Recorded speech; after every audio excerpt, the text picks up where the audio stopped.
to the flag of the United States of America and to the republic for which it stands, one nation, under God, indivisible, with liberty and justice for all. Well, thank you everyone for coming this evening. Nice to see everyone. As a reminder, this meeting is on YouTube and archived for future reference. This meeting is a meeting of the school board in public for the purpose of conducting the school corporation's business. It is not to be considered a public community meeting. There will be time for public participation as indicated on the agenda. If you would like to speak, Mr. Elwood has the forms and you can fill one of those out and please replace them back in the same place. Our mission is to educate, empower, and inspire excellence. Next, we're going to start with student and staff presentations. Dr. Alaniz with the HQPD, the High Quality Professional Development presentation, please. Good evening. I did want to share with the board this evening, as well as to the community, our plan this year for high quality professional development. As you recall, each year it's imperative as we look at our strategic plan to really decide what the focus of the school year is going to be. And this plan is focusing on several things. First of all, best practices in educational research that are grounded in 40 years of educational research. Ultimately looking at professional learning standards, also on what it is that we're looking to change, what we want to transform, and what educational practices are included in that. And finally, of course, the end result has to be the learning outcome. That is what we're ultimately here for, the learning outcome for our students and their achievement. In the spring, the board had asked, how are things going with professional development? And we did develop a survey. And when we surveyed our teachers, we found that they found Late Start Wednesdays beneficial. However, most beneficial was the e-learning professional development days. And of course, the monthly opportunities for our teachers to engage in online, on-demand professional development as they saw fit for their departments and their grade levels, as well as the professional development opportunities that we provide through their staff meetings and their professional learning communities that are built into the day. I'll let you switch back. So as we use this data, we then decided, again, going back to the whole concept of high reliability schools. What are we doing and why are we doing it? So high reliability schools is always focusing in on what are those key concepts that we need so that our students have increased academic achievement, social emotional learning, and what do we need to do to help coach our teachers, support our teachers, and engage them in their own professional growth. As you know, the more opportunities that they have to engage in things that are of interest, that meet their needs based on what they're seeing in their classrooms. Is it a lack of student engagement? Is it homework completion? What are the things that they are feeling are adding that extra piece that is a layer they need to tackle? And again, research supports the whole concept of how do we engage students, how do we communicate expectations, how do we build relationships. So all of these factored into what we call the Marzano Compendium. The Marzano Compendium, again, grounded in 40 years of research. It's a meta-analysis of all sorts of educational research that synthesizes through these various educators, what is it that most impacts student achievement? As you see the two charts in your PowerPoint, I think it's imperative to notice a few things. First of all, that we know that if professional development is going to be meaningful, there has to be action driven by the teachers themselves. Again, what is it that they're looking for, and what is it that their colleagues are doing that they feel they could benefit from? Most recently at the high school, there was a professional development on our September focus, which is student engagement. And 4 or 5 teachers presented on things that they do in the classroom that help to engage students. This is the opportunity then for them to see it firsthand. They can visit their colleagues' classroom. They can gain some of those perspectives and ideas and also share collaboratively what's working for them and maybe where they're having a struggle, if so. There is about a 95% transfer on the ability to engage in professional development that is specific to a teacher's needs or anyone's needs, and that they have input in how it is delivered as well as input in how it can be supported in their individual classroom. What I've done in these charts here is add up for you the various opportunities, because research also says that you need 50 to 80 professional development hours in a way that best meets your needs in order to increase student achievement. And they actually say it's approximately 20 percentile growth points over time. So you'll see in there the opportunities that we have for our first and second year teachers, which are obviously very tailored and specific. We also have additional opportunities that are just at the teacher's discretion if they're interested in something, just the same as you know. What you teach, you even learn better. So opportunities also for teachers to teach different things that they are finding success with in the classroom. And then the various opportunities that are then required at the district level. And again, making sure we are equating to the minimum hours above that 50-hour mark, which we're well beyond. I know we're above 80 there. So again, that's the reason I wanted to share with you the amount of hours is crucial, and it has to be very intentional. So how did we prioritize our needs for the district? That's a big component of this. Again, surveying our teachers and finding out what their needs are. Also analyzing our student data. Our data as far as discipline is concerned, our data as far as academics are concerned. What are we putting in as instructional priorities, because we know that we're going to get a large return on our investment. Again, that student outcome of learning. So our teachers are provided this year, they're going to be focusing on what's job embedded. Again, because research supports that if we embed this into their instructional workday as a professional, the more likely it is to be able to assist them and help them in whatever it is that focus is. Again, ongoing analysis of student achievement with our formative assessments to include DIBELS, which is our early literacy intervention assessment. Also our NWEA, as we talked about last time, with how we monitor this ongoing throughout the school year and give it 3 times and look at that data and determine how it best is or is not addressing those areas of unmet needs, and also where are we finding some strengths and achievement. We want to have clear and measurable goals, and that is again where we're aligning this to the compendium and high reliability schools so that we're focusing on the right things with an intentional approach. So this is very interesting. If you look here, our student interns developed the graphic for me. And what I've done is I've developed within the plan the ability for our entire school district to have a linear focus each month that is carried throughout the duration of that month. So it does not mean that you're not focusing on other things that are still imperative throughout the month of September. Those things are still important. However, this is a thread that is then just embedded into what you're doing as an additional piece. So the month of August was building relationships. And that was an important priority for all of us across the district. And as we learned from various principals as well as our teachers, there were a lot of opportunities that were presented, again, teacher-driven, so that we can best align what are we doing instructionally that's working for our kids and what's research say. And it's very validating for the teachers because they see where their practice is research-based. We talk about that teacher gut, being intuitive about how you build relationships, how you engage students. But when you have the research that backs up that you're doing the right things, it still propels us forward and then also helps others get on board, whether they're new to the profession or just needed a refresher. I have just a quick video for you for August.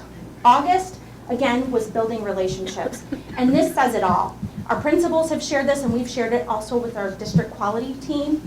And it's the importance of your verbal cues, your nonverbal cues, your gesturing, the way that you do or do not pay that immediate attention to a student, whether it be because the copy machine jammed and you just are trying to do that on your plan period, it's still about the intention. And I assure you that our teachers have the best of intentions, and sometimes this is just that extra reminder that at any moment you may be the only person to connect with a child that day. And that can't be a missed opportunity. one thing that we say around here pretty frequently is every child, your own child or someone else's, looks to see if your eyes light up when you see them. And this is something that will make a difference. So if you'll just watch a minute.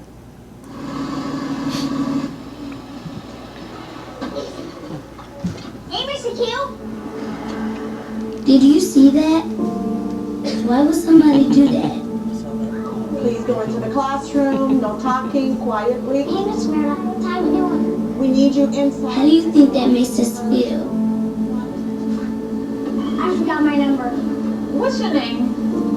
Jordan? What's your last name? Carter? Go ahead. School is hard enough. Come on in, sit down quietly at your desk, and begin writing. This kind of stuff just makes it harder.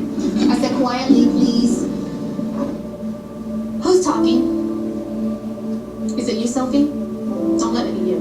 Don't believe me? Sophie. Please just watch. I'm not up here for me, I'm up here for you. Pay attention. Okay? Now somebody answer me. Somebody needs to answer me really fast. Every time we're ignored or yelled at or silenced, the teacher takes away what's possible. No horseplay, no running, and especially no talking. Moment by moment. Miss Garrity, your student's behavior yesterday in the lunchroom, it was terrible. Next time, silent lunch. Did you hear that? Stay in line and catch a bubble. I'm not playing. If this is education, we're in trouble. Bye, Miss McGarrity. Frederick Douglass said, once you learn to read, you'll be forever free. The way it is now, 2 of the 3 of us will never be able to really read. It doesn't have to be this way. Hey Jordan, how you doing? Good. Everyone we meet throughout our day can make a difference. I've been waiting for you to arrive. All the difference. Good, how are you? Hi, Jordan. Bye, Jason. Good morning, Jordan. How are you? I'm doing well. Thanks for asking. How are you? Good. Go ahead and put your number in. Talk with us, not at us. That's okay. I'll look it up for you. Go ahead, sweetheart. Okay. All right. Teach us what we need to know. That's how we get smarter. Well, good morning, Sophie, Janicia, and Jordan. And when you talk with us and teach us, give us bigger and bigger words. Now what I'd like you to do, children, is turn around and converse with your neighbor and discuss where the mother might have gone. Words that we can use to read and understand. She's prayed for evil, so she hunts at night. And that will take us places we can never reach without you. Remember, we're entering the learning zone. Now, how can we show our respect to the children and teachers who are working? We can walk quietly. Yes. Okay, kids, so what I'd like you to do is continue writing your narrative, documenting your emotions. If you were the baby owl and your mother abandoned you in the nest. What can you do? Learn all that you can so that you can challenge us to be our best. You would have stayed and assisted them in whatever they needed. Share yourself with us and show us how to share ourselves with others. Give us courage. Give us compassion. Help us find our own voices so we can become who we are meant to be. Why would you want to silence us?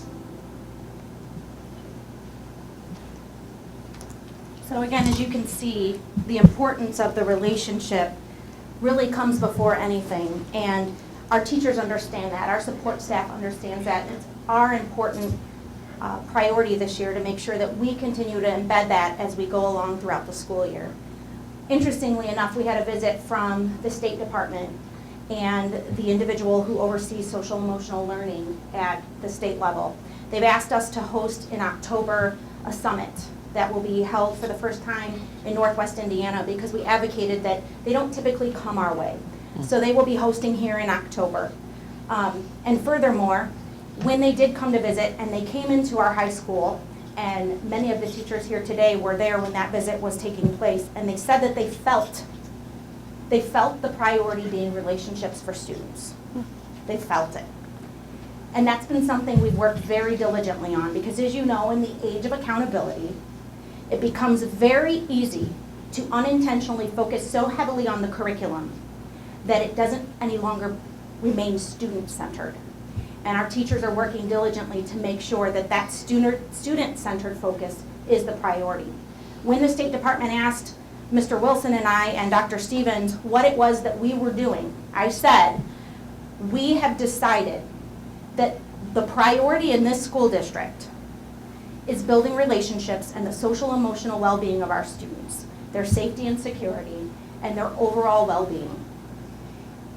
Because of this, as we've worked together throughout the summer and now into the fall, they've asked for me to attend a state panel where 4 superintendents across the state will be meeting with the Indiana School Board Association to express the importance of social emotional learning.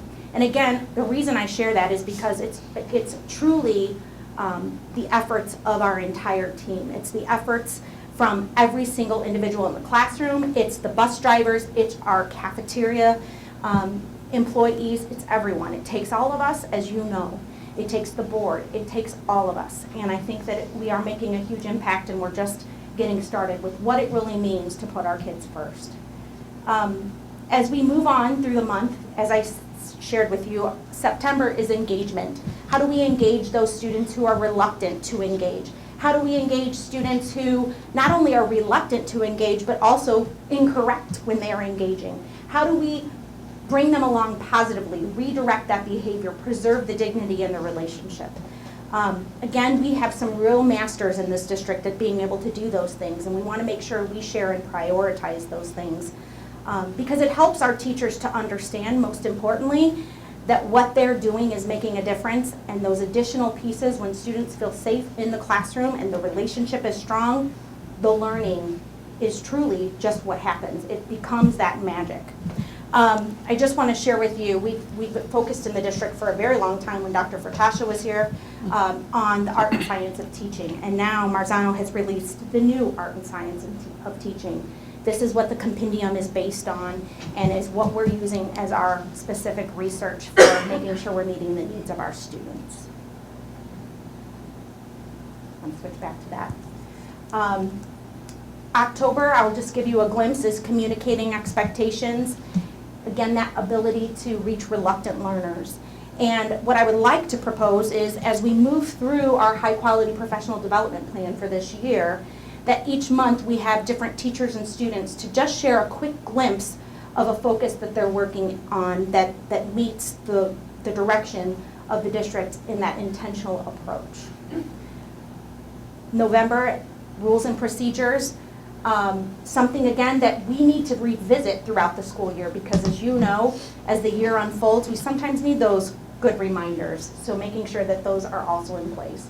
And throughout your presentation, you'll see the various other focus that we'll have throughout the year. But again, I just wanted to at least share with you where we've been and a little bit toward where we're headed. And we're going to be sharing those outcomes with our community. As a matter of fact, I believe in last week's newsletter, that was something that was the focus. And there were some pictures from the high school's initiative. And I was really impressed because over the weekend, I saw it blow up on Facebook, the focus that happened at the high school. To engage students and what they felt inspired by that their colleagues were doing in the classroom. Do you have any questions for me?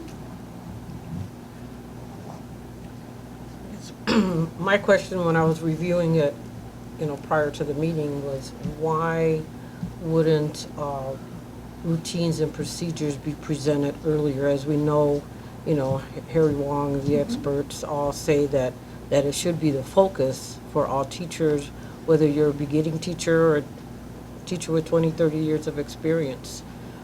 Was that the district's or your choosing to go in that particular order?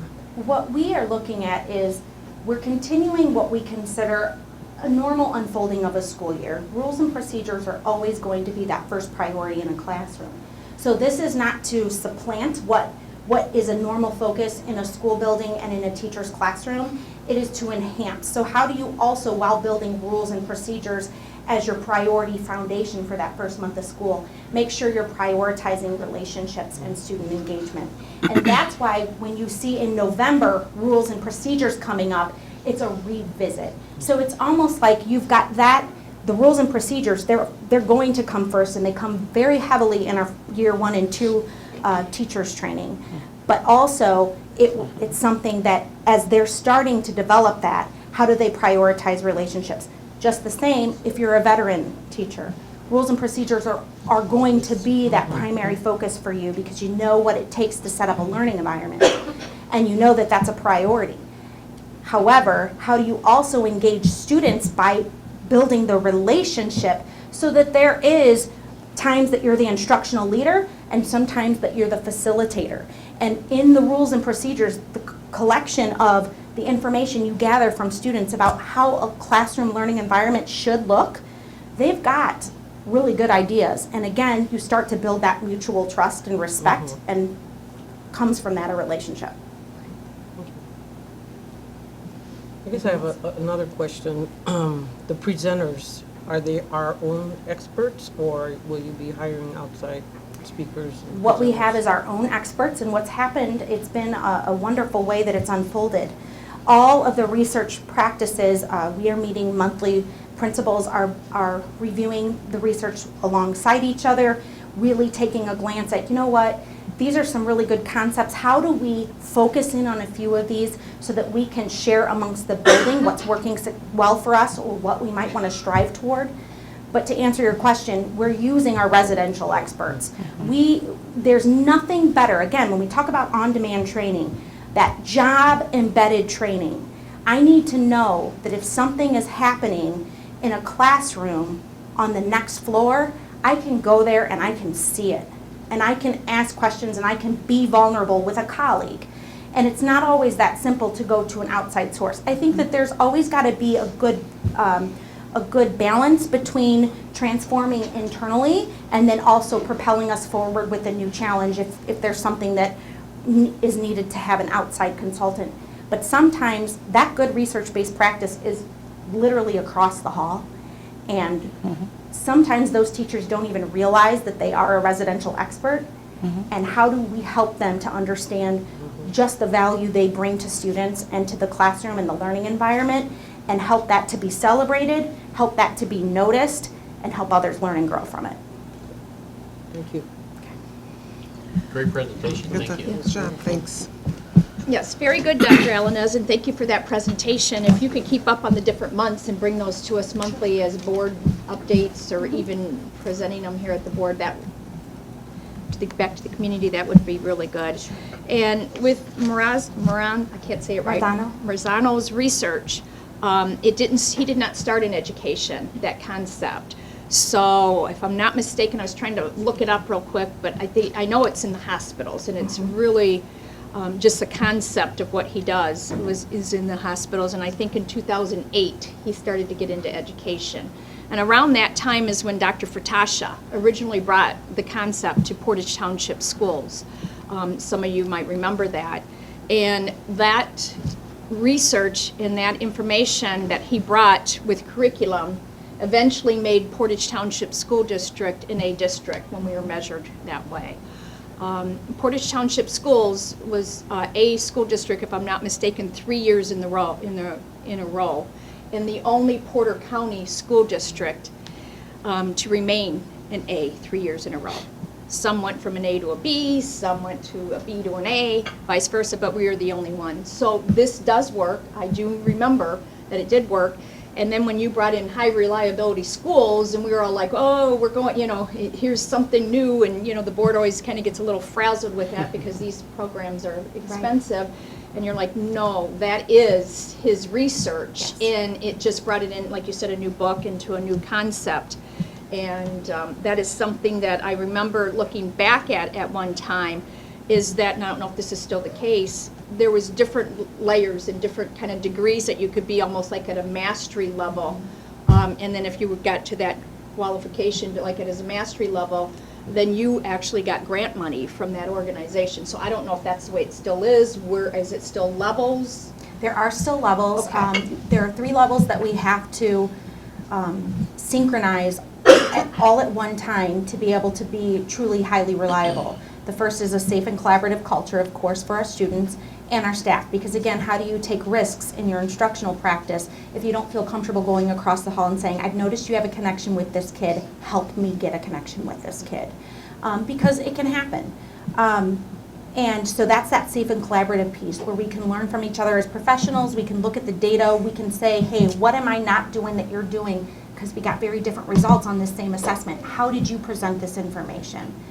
And again, also then moving forward in that is those common instructional practices. Because when you see the data and you see what someone has done that has worked, then how do we make that a common practice when presenting information?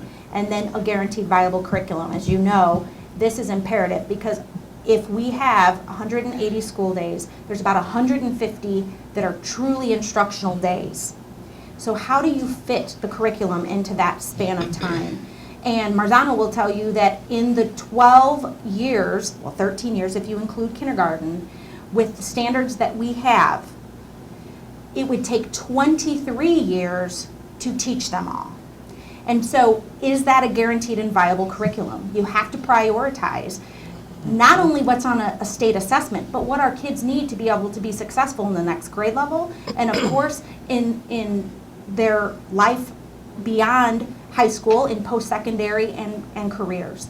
So it's a bold statement to say that you're going to make sure that there is a reliable, guaranteed, and viable curriculum. Because that means you are prioritizing and you are taking a stance so that our kids have the knowledge they need to succeed this year, next year, and in their future career and college paths. So there are those particular stages or steps or levels, as Mrs. Oprisco stated. And then further on down the line, there's two others, and that is the personalized learning, which you know we're working with Future Ready Schools. That's actually level 5. And level 4 is proficiency reporting.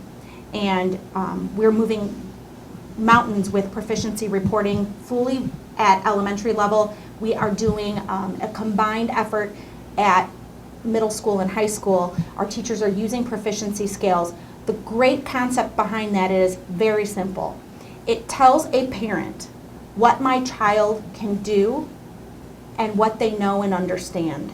It doesn't say my child has a D. It says your child can do this and this with help. And then it gives you what that next layer is going to be. What will it be next? So the teachers had to truly decompress all of the standard and analyze what aspects of the standard our kids need to know and be able to do, and how we communicate that to parents in a language that they can understand. And the greatest part I've seen from this, and the teachers have shared, is that when a parent is coming to a teacher and says, what can I do to help my child? The teachers have the language now to say, here's where we are, this is where we're headed, this is what we're working on. And what we say is that the reality becomes that those kids still have opportunities to learn. They're not disengaged. And they have the absolute buy-in because they know where they're headed, they know what they're able to do. And as we know, research says that when we give students that kind of feedback, they really can soar. And I think another challenge, excuse me, is you could have a wonderful curriculum, but if they're not interested in it, if you don't make it interesting for them or fun at some point, you're going to lose them. So there's a lot of challenges. I was just talking to an educator here, and you know, we all want what's best for our kids, but when they don't think that they're having a connection with it, and that's a real challenge. So. Sure is. And then you answered one question, so I want to know, how does this fit in with, obviously, the bigger picture, the umbrella of Future Ready Schools, and then the ultimate accolade, League of Innovative Schools? And the whole concept there is, again, and this also goes into Ms. Vasquez's point, is that how do we make it engaging? Because the importance is leveraging the instructional technology, leveraging problem-based and project-based learning, and all that comes with what the concept of personalized learning is as well. Students being able to chart their own progress, set their own goals, conference with their teachers, conference with their peers, and work at a self-pace that meets their instructional needs. Now again, there are portions of this, we want all students to have curriculum at their grade level. But the whole idea of the League of Innovative Schools is that we're looking at that concept of allowing kids to have a personalized education that meets the curricular needs at the state level and of course at the national level, and then furthermore making sure that it's enhanced with the technology, the high wage, high demand jobs, making sure we're putting their interests in there as a key player so that we know what their path is. Now that also brings in the social emotional learning piece, the mentoring, the counseling. It really takes everybody to pull together with that to get into the League of Innovative Schools. And it's a very, very tough process and very, very, a lot of scrutiny, and a lot of school districts have tried for many, many years and get turned down. I know we have not tried, but I know that that's something that is in the scope of. That is in our scope, absolutely. Yes, eventually, possibly. And then I wanted to say congratulations to you. Obviously, you were one of 4 superintendents who was selected for a panel from the Indiana Department of Education to go down and do a study or give the concepts that we're doing in Portage Township Schools with Social Emotional Learning Cell, which is part of ESSA. Yes. Every Student Succeeds Act, which is a federal program. So eventually, maybe you'll be at the federal level, the Department of Education, and doing a presentation. And that says a lot to this school district of what we are doing with CEL if she is one of 4. And there's a lot of districts in the state of Indiana to be chosen to be a leader. And you're recognized, and we appreciate it and your team of everything that you've done. And what a great accolade to put for you. Your congratulations. Thank you. Next, we're going to move on to Great News Report. Mrs. Devers-Lowry.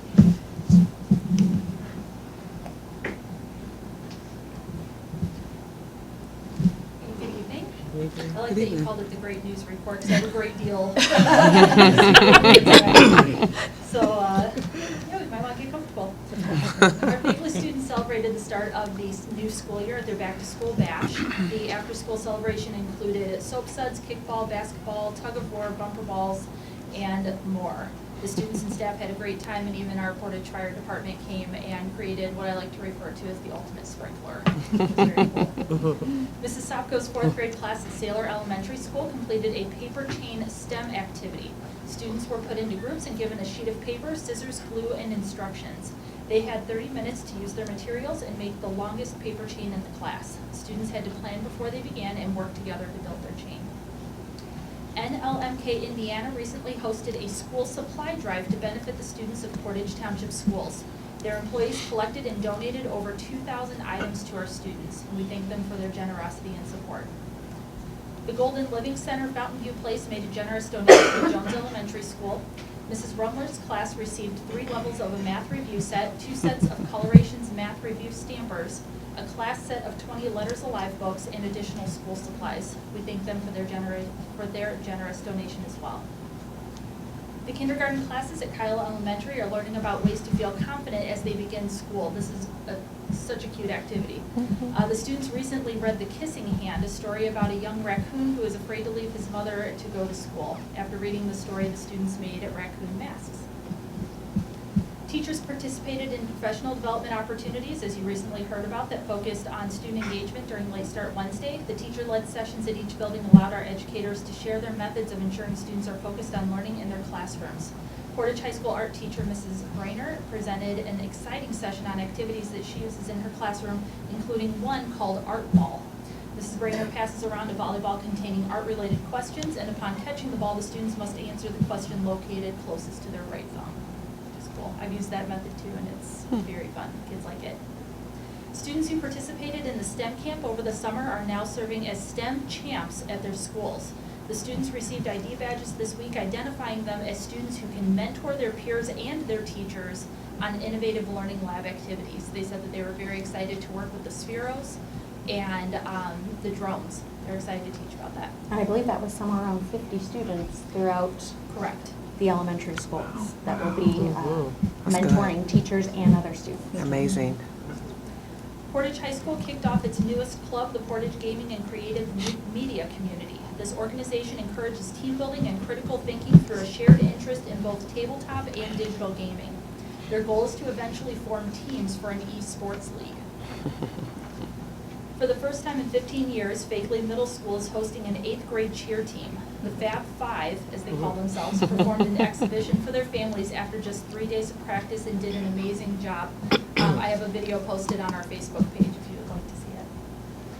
Willow Creek Middle School held a walkathon to benefit the school's PTO. Students who donated at least $5 to the PTO enjoyed a walk outside and a sweet treat. I would love for middle school to keep, or for Willow Creek to keep hosting walkathons because every time they host one, the weather is gorgeous. Chrisman Elementary School Principal Mr. Hufford paid a visit to the kindergarten classes to share his love of reading.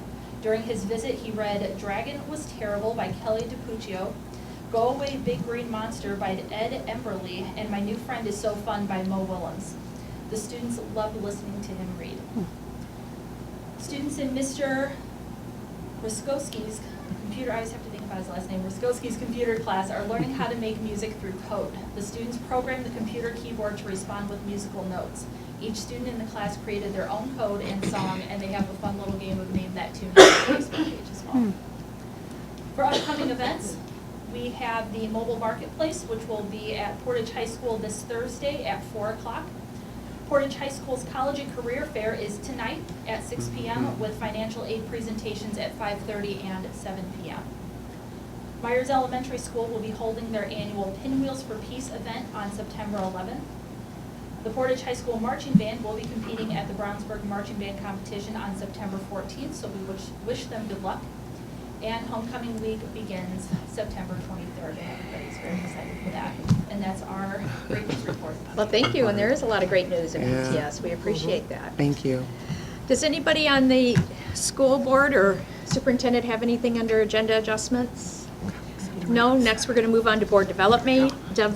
Myself, I do not have a legislative update at this point. The policy committee, we did get a packet today. We do have about 3 or 4 policy committees set to review the policies from the Indiana School Board Association that they reviewed, and also additional policies. So we'll be giving future updates to that. Trustee Maleta? Nothing today. Thank you. Trustee Vasquez? We have a meeting scheduled for next Wednesday, the 18th. Thank you. Trustee Clancy? I have no update today. Thank you. And Trustee Finley? No, you just gave the update for the policy, so thank you. Old business, we have none. New business will go into approval of the DOE HR-080-2019. Do we have a motion for that, please? I make a motion to approve the DOE HR 080-2019. I'll second. Discussion? Do you want to elaborate on that since it's just some numbers, Dr. Alaniz? Sure. This is a fully executed settlement agreement with our insurance. Okay. No other questions? Call the roll, please. Trustee Clancy? Yes. Trustee Finley? Yes. Trustee Vasquez, yes. Trustee Maleta? Yes. Trustee Oprisco? Yes. Next, we'll need approval for the Secure School Safety Matching Grant. Make a motion to approve the Secured School Safety Matching Grant. Second? Discussion? Dr. Alaniz? Yes, I'm very pleased to share that Mrs. Williams' grant was accepted, this matching grant, in the amount of $100,000 to offset the cost of our school resource officer program. Thank you. Any other questions? Hearing none, call the roll, please. Trustee Clancy? Yes. Trustee Finley? Yes. Trustee Vasquez, yes. Trustee Maleta? Yes. Trustee Oprisco? Yes. And I'll make a motion to approve the Title I grant funds. This is something that we do yearly. Do we have a second? Second? Discussion? I have a question. Is that an increase or decrease? Because I was under the understanding that title funds were decreased. I will get the exact dollar amount for you. I know that it is similar in what we received last year. However, I don't want to misquote that. So I will get you the dollar amount from last year as well as compare that to this year's dollar amount for you. And then I'm sure there's some kind of a table or graph somewhere of the last 10 years. It'd Yes. be nice to know what we've Sure. gotten in Title I, Title II, Title III, and then Title IV the last 2 years on a graph. I'd like to see that in the percentage of increase each year. And that would be something that I think would be important for board members in the community to see, because that's a lot of our funding, and to see in a graph, so that those questions are already answered when that money is presented to us for approval. Any other questions? Call the roll, please. Trustee Clancy? Yes. Trustee Finley? Yes. Trustee Vasquez, yes. Trustee Maleta? Yes. Trustee Prisco? Yes. Next, we're going to need a motion for a settlement agreement case 538695. I'll make a motion to approve the settlement agreement case 538595. Is that right? 695. 695. Yeah, I'll second this, but this Dr. was Alaniz? interesting. It sure was. So yes, this is a release agreement with the insurance company for the mentioned Mhm. concern. Thank you. And we are not allowed to discuss. No. That's what Gotcha. that's why nobody's being, Yes. it's not, we're not allowed to discuss Gotcha. because it is Thank a you. confidential. Right, confidential and pending litigation. Pending litigation, so yes, Thank it you. is interesting, so. Call the roll, please. Trustee Clancy? Yes. Trustee Finley? Yes. Trustee Vasquez, yes. Trustee Maleta? Yes. Trustee Prisco? Yes. Next, we'll go on to the first reading of the tag policy, 3220.01. I will make that motion, or we'll just say it as our first reading. So do we have any questions or comments on that? No? Hearing none, thank you. We'll move on to approval of the TRF resolution. I make a motion to approve the TRF resolution. Second. Dr. Alaniz? This resolution is now an Indiana state requirement in accordance to IC 510.42-2, and also it is in alignment with the Indiana public retirement system, being that we have to contribute 2% less this year. So this is stating what our funds are, as well as what we intend to use them for. So as provided in the resolution, stating that we anticipate a reduction in school corporation employer contributions.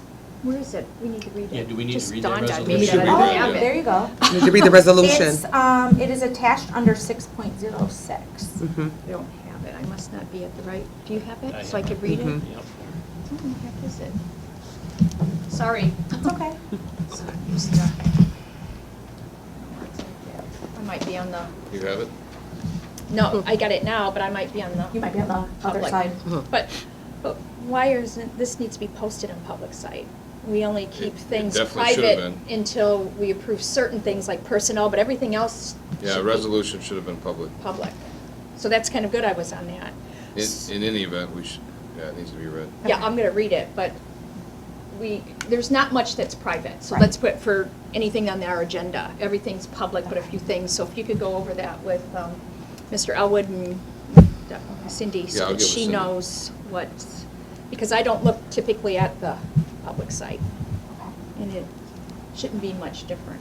Okay, so with that being said, that's a good thing that that did happen. Resolution of the School Board of Trustees of the Portage Township Schools Corporation on the use of TRF funds pursuant to H-Bill 1001, whereas for the state fiscal year beginning July 1st, 2018, and ending June 30th, 2019, $150 million was appropriated for the state general fund to the 1996 account described in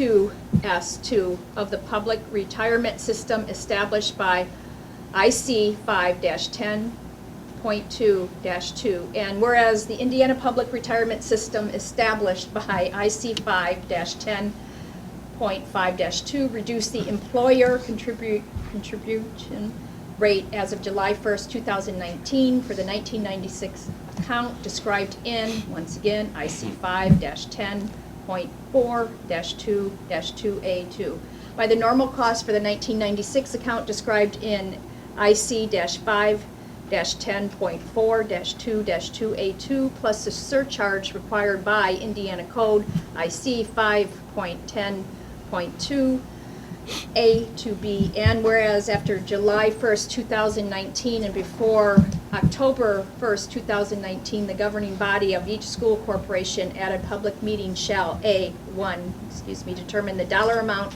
of the reduction in the school corporation's employer contribution rate, 2, determine the purpose of the governing body of the school corporation intends for the amount described, Now, therefore, be it resolved that the Portage Township School Corporation anticipates a reduction in the school corporation's employer contribution to the teacher's retirement fund of $370,000.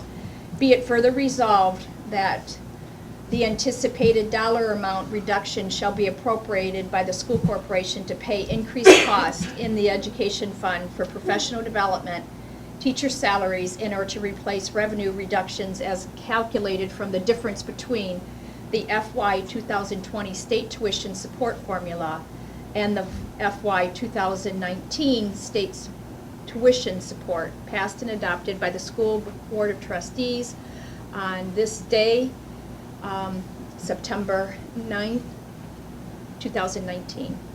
We need a motion in a second. And we're going to need the next one up. We have a motion to pass the... I'll make a motion to approve the TRF resolution. And I'll second. Any discussion? Call the roll, please. Trustee Clancy? Yes. Trustee Finley? Yes. Trustee Vasquez, yes. Trustee Maleta? Yes. Trustee Oprisco? Yes. And I'm going to need the next one. So next, we're going to move on to the approval of the iLearn resolution.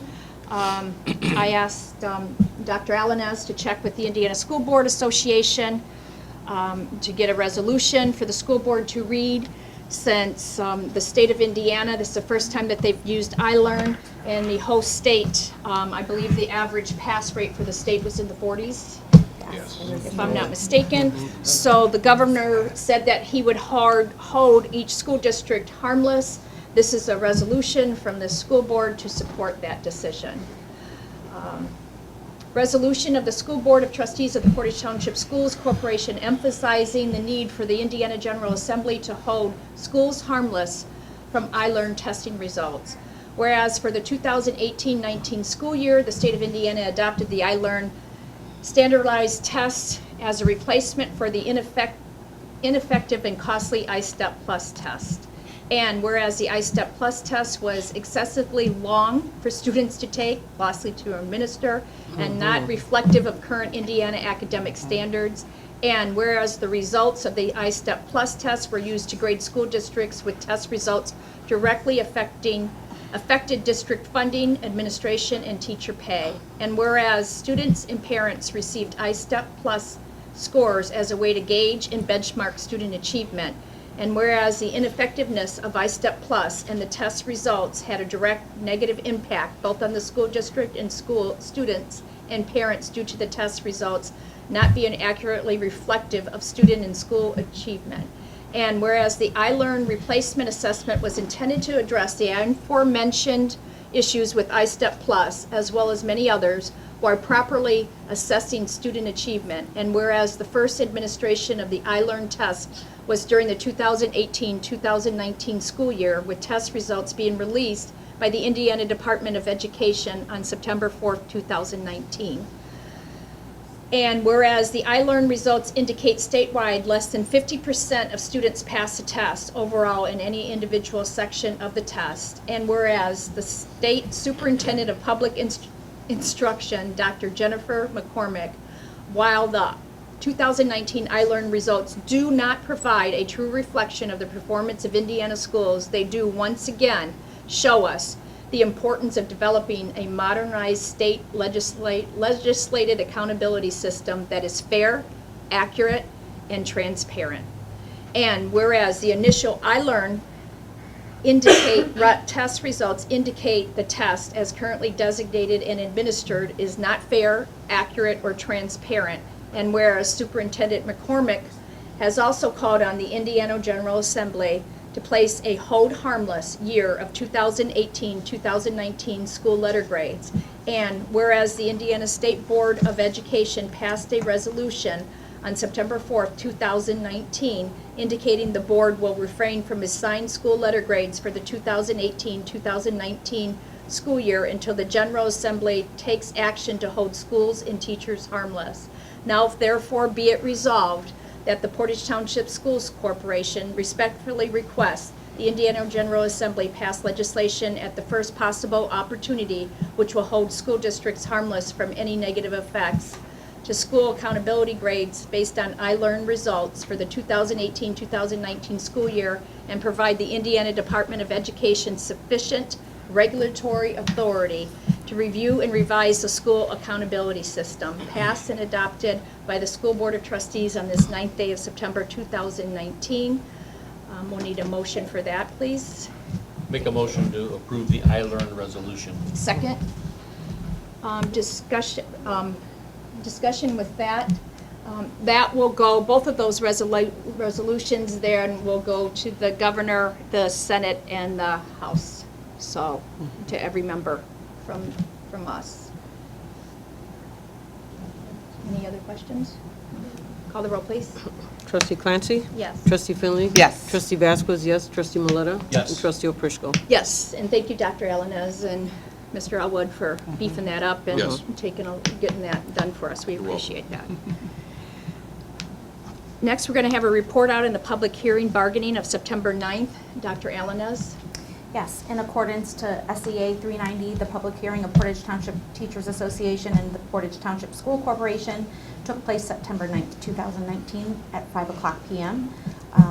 This took place at our administration building. Public testimony was taken, and at that point in time, there was no public testimony to be recorded. And we have fulfilled the requirements for SEA 390 by holding the hearing. Anything further, Attorney Elwood? No, I agree. Thank you. Do you have any other comments or report outs? I have a few comments. I would like to thank the board on behalf of the entire school district for the iLearn resolution. As you know, our teachers and our instructional support staff have been stifled by the results that every district has been stifled by. And the board taking such a stance with these results is very telling to our teachers, our students, our families, and community that we recognize that student achievement is measured, but not by a faulty exam that is taken one time and not taking into consideration the various needs of a child, the growth measures, and different things in place. So on behalf of everyone, I just want to thank you for taking that stance. As I had shared with you as well, that we are focusing this month on student engagement, and I will be sure to have teachers and students in front of you to share some of those focus as we continue throughout the school year. One other item to mention to you is that our parent, teachers, and student conferences, if you recall, last year was the first year we did those kindergarten through 12th grade. Those will be taking place again this October, and that information will be forthcoming to the community very soon. Thank you. I just have a couple questions real quick. With the iLearn, we're not the first state to adopt that. Other states have. Can somebody do some research, or if you've already done it, which I'm probably sure, of what their state passing, what the glitches they had with this, were they hold harmless, how many years, when did it take to actually start seeing, results that would reflect an actual school grade, all that type of stuff, just out of curiosity, because other states have this test. It's not new to us. So be interesting to have that background. Does anybody else have anything under other? No, hearing none, this meeting, does anybody in the audience have anything under other? I didn't get any No? comment forms. Hearing none, this meeting's adjourned. Thank you.